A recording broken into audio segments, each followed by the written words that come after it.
us who the scoundrels really are, tweeting, "This is an illegally brought rigged witch hunt run by people who are totally corrupt and or conflicted, and it was started and paid for by Hillary Clinton and the Democrats. Phony dossier, FISA disgrace, and so many lying and dishonest people already fired. 17 angry Dems? Stay tuned."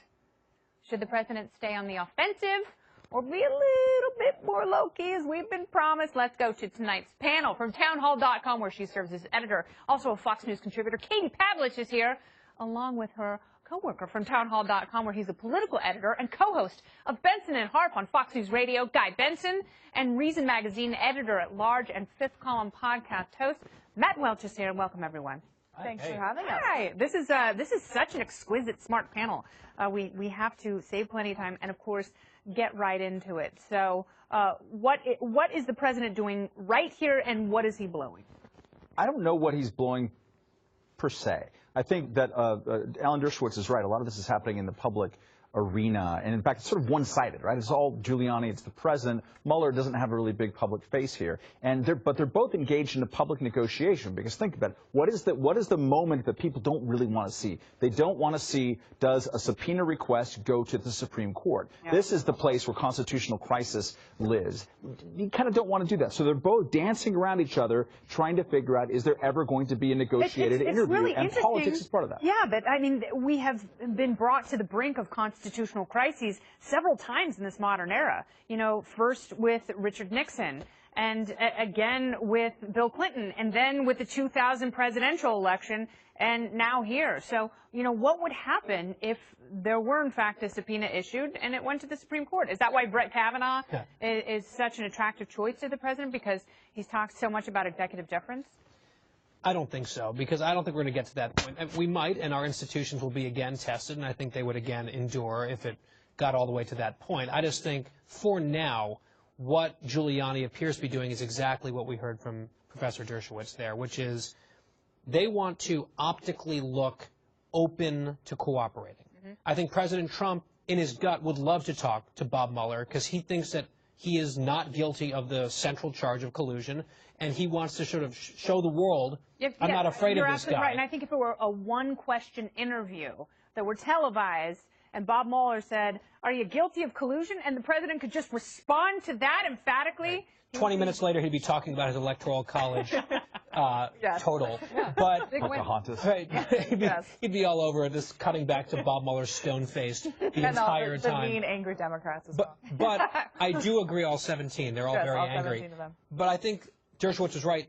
What Rudy and company are trying to do is seeming like the reasonable ones. We're willing, with a few exceptions, to do this thing. And if they say no, hey, we tried, but we're at an impasse, it's their fault. But we're not afraid of anything except. But it's really, I want to bring Katie in here, because it's really interesting, because it is a PR battle, but you're only hearing from one side. Right. You know, could you imagine if Floyd Mayweather and Manny Pacquiao were going to fight, and Manny Pacquiao didn't say a thing leading up to fight week? And that's essentially what it is, because the president and his team, they've been very vocal. Yeah. And, you know, they are certainly maneuvering and posturing and saying, we've given millions of pages of documents. They've interviewed so many people. Whatever they've laid out, we've given them.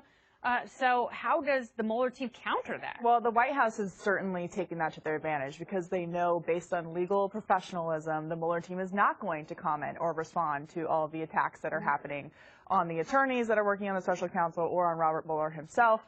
Their strategy is to stay focused, to be professional, so that when they do go into a court of law or issue any kind of indictment, whether it has nothing to do with the collusion aspect of it or not, that they have credibility as legal professionals, instead of getting buried in the politics, which they're already being accused of based on their ties to the Clinton campaign, the Clinton victory party on election night. But if you look at the strategy, too, coming from the White House, Giuliani's out there saying one thing on this side and one thing on the other side. And I think he's out there, too, to confuse people, because special counsel can't respond. And if you look at what they're saying, the president will not answer. It comes down to the constitutionality of what his job is as president. You're not going to ask about why he fired James Comey. He has the presidential authority to fire James Comey.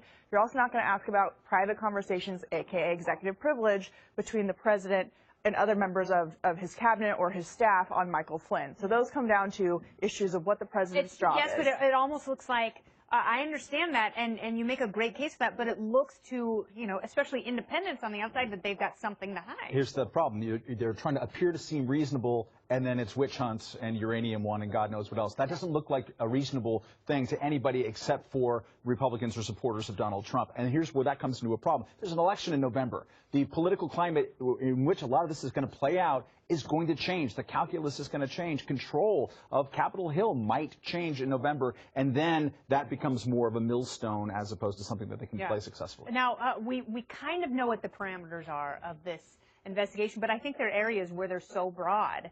And, that's the thing. Like, there's a shark swimming around somewhere. Right. But it's pitch black. And we don't know how it really began, which I think is a very important, relevant question that we've speculated about. And the Trump team says it's illegitimate. Other people, including some Republicans, say no, it's completely legitimate. But those of us who haven't seen all of the unredacted information, we're just guessing here. I think another point that, to your question, that Dershowitz made was sort of about the tricky terrain for Trump being that meeting at Trump Tower. And that's why I was just maybe not flabbergasted, because this is how he rolls, but the fact that the president was tweeting last week with a new explanation of what that meeting was about back during the campaign, it's like that is the one thing you should absolutely not be tweeting about, especially if it's not just a tweet reiterating your official story, as opposed to changing the official story. No, but it's really interesting, because so many people who want to bring down the president, they say, "Ha! This is it, Stormy Daniels. This is it. The Wolf book, Michael Wolff. This is it, Fire and Fury. This is going to end his presidency." No, it's whack-a-mole. I just think there's a lot, as you said, that we just don't know. And the special counsel has been very quiet. But the one thing that they have come out and publicly said is that there's been a lot of misinformation in the press about what they're doing, who they're looking at. Yeah, that is the one thing they've said. So, there is a lot of stuff. The only thing he didn't say was #fake news. But he did not say you are very fake news on a T-shirt that is now being not sold at the news. No, I'm so disappointed.